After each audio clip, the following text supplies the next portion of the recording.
Happy Monday, North Markham students. Welcome to episode 7. In this episode, we'll be talking about sports, senior projects, the outside food rule, and much more. Without further ado, here's Asia and Meredith with Spring Sports. Hey Blackhawks! We're really sad to say goodbye to winter sports. But we're super happy about the new spring sports coming in.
Next episode, we're going to bring you a special segment on golf. Thanks, you guys, for the sports recap.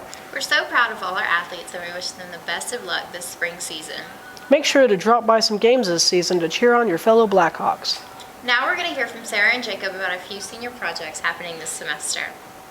First up is William Green, who is building an instrument that can be played without physically touching the instrument itself.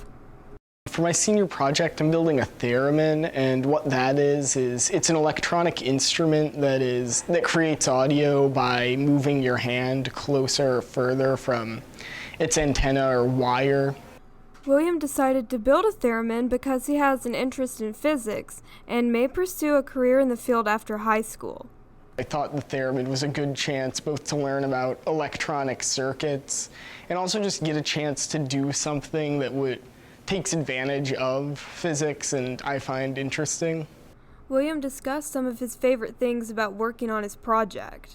My favorite part's definitely been just probably learning how to read a circuit diagram and learning that electronics look really hard to make, but in reality, I wouldn't call them easy, but they're definitely doable. William's research paper is about the history of electronic instruments in music, the theremin being one of the first created. I'm probably not going to become a theremin builder, but I definitely think next year I'll be majoring in physics in college, and I definitely think I'll probably be building more circuits and learning more of the rules that let the theremin operate. Our second interview that we conducted is with Wilson Ogle. He is currently in English 4 with Mr. Zimmerman. Wilson is doing his senior project on bluegrass instruments. BHB asked Wilson why he began playing. Just seeing a lot of my friends play instruments. They could play pretty much any instrument they wanted to, so I thought it was pretty cool. So I picked up the guitar and started learning banjo, mandolin, all that other stuff. Just a lot of fun.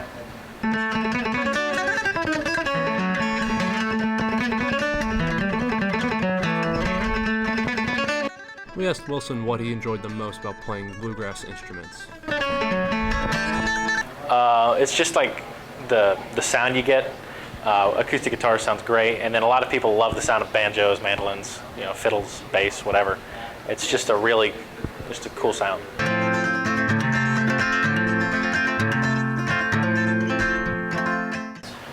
I think I started in like 8th grade. but I was really on and off. Like I'd play guitar really, for like a week straight, and then I'd, take a week off, and then I kind of got hot and cold. But over the last couple years, I've really gotten a lot more in depth with it. Okay. Initially, Wilson was a self-taught musician. I learned a little bit on my own, and then I took guitar lessons for about a month.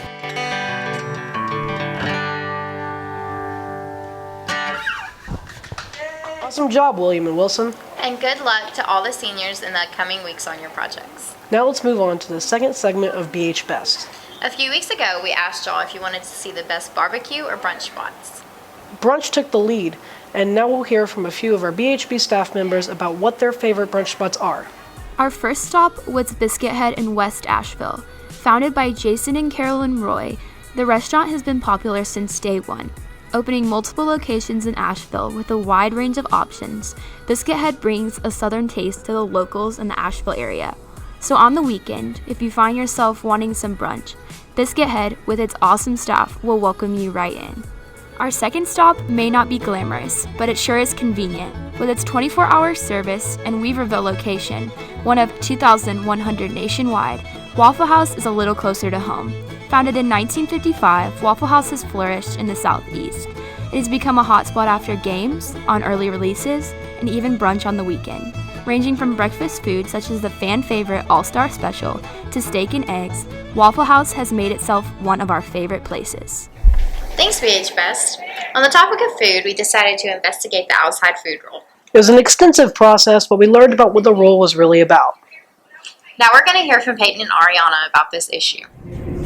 We wanted to know what the outside food rule was all about and clear up all the misconceptions. As we talked to more and more people, we found out a lot more than we anticipated. We went around the school this week to talk to some students about what they thought the outside food rule was. Some students didn't even know there was a rule, and some were angry about it. So we went and looked up some policies for North Carolina schools and Buncombe County schools. We took all this into consideration and went to interview Dr. Searcy about our outside food policy. The rule on outside food coming in is a Buncombe County and North Carolina state rule, and it's about competition with the cafeteria. Buncombe County Schools Wellness Policy 6140 was created to meet federal guidelines on serving healthy meals and snacks at school. It prohibits the school from selling competitive foods before 1:30. Our school does not violate this rule. Vending machines don't come on until after lunch, and no food fundraisers are allowed in the mornings. The policy itself does not mention anything about students bringing in food from outside the building. Lisa Payne is the Buncombe County Schools Nutrition Director. There's not a board policy about that. We do talk about that in conversation. I'm not so sure that it won't come eventually based on federal regulation, but until that day, we allow each principal to manage it. The wellness policy was created to make a healthy school environment for students. Schools and principals can enforce and interpret this rule in a fit way for their building. The way I perceive that rule, if students come in on time every morning, 8 o'clock, in their class where they're supposed to be, we don't say anything to them about their outside food cups or breakfast materials, whatever they want to bring. However, if you're coming in late, then walking in late to school is kind of a little more obvious. And so I need students to not bring in outside food or drinks during the school day. So, students are free to bring whatever food they want before 8 o'clock. Lisa also communicated to us that there are some advantages to eating at school. We provide a healthier meal, a nutritious meal that's reduced fat, reduced sodium, and is better for you in the long run, which is what the National School Lunch and Breakfast Program is about. Another benefit to eating in the cafeteria is that the food is prepared and served according to industry safety standards. So if you bring that chicken in from any restaurant, regardless of the name of the restaurant for chicken, and you have it, bring it in at breakfast, and you don't eat it until lunch, it's been in the food temperature danger zone for longer than allowed, and you may make yourself sick. The BCS wellness policy cannot cover every single outside food scenario, but all schools have their own rules and work hard to establish good habits and healthy environments for their students. So students, when you're bringing in outside food, make sure it's before 8. It's totally okay. But when you're bringing it in after 8, it's not okay. So make sure you're coming in on time with that Starbucks. Our nutrition department is always working hard to improve school lunch options. No matter what you eat, always make sure it's healthy. And when you can, support our school cafeteria. Thanks, Peyton and Ariana, for the answer we've all been waiting for. Now to end our episode, our brave staff member Logan said yes for an entire day.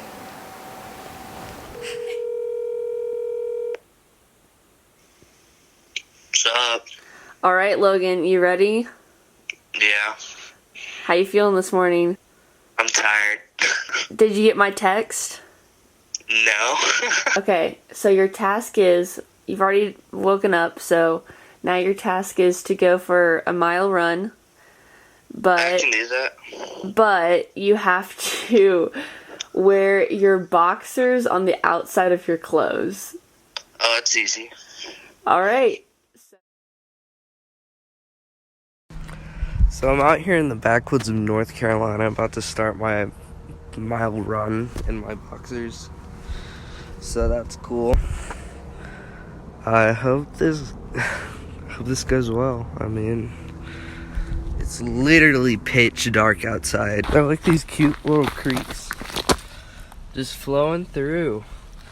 It's a nice aesthetic to the overall place of being up in the 5:40 freaking morning. So I finished the mile. Feeling good. Honestly, I could have done more. Just kidding, that's a lie. How would you feel about going to the cafeteria and taking random kids' foods and taking a bite out of it? Oh, definitely. I'm 100% down.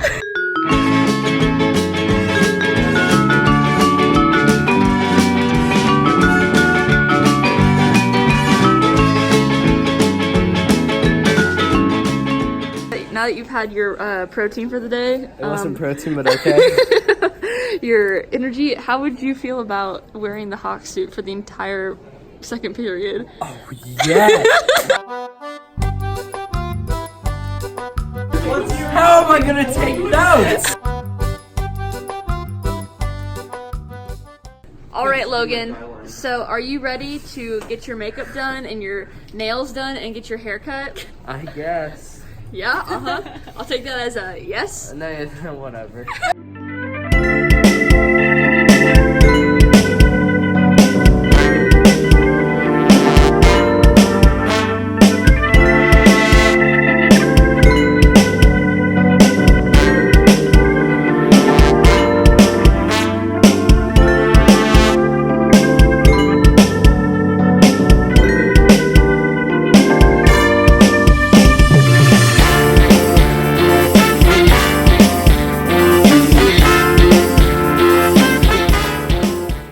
How do you feel about your nails and your haircut? I still haven't seen the haircut. My nails are fly as heck.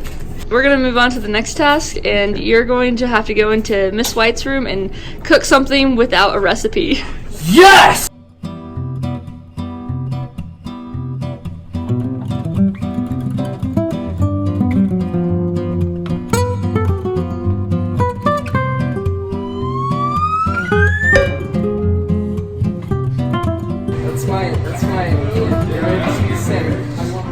I think your time has been up saying yes to everything. How do you feel? I did all this for a biscuit. Yep. At Biscuit Head. It was a really good biscuit. Was the biscuit worth it? Yeah, it was worth it, definitely. All right, I had all right. fun. You've been a great team player, and yeah. Great job, Logan. Though this was a challenge for Logan, we encourage everyone else at North Buncombe to live adventurously. Thanks for watching, and we'll catch you on the next episode of BHB.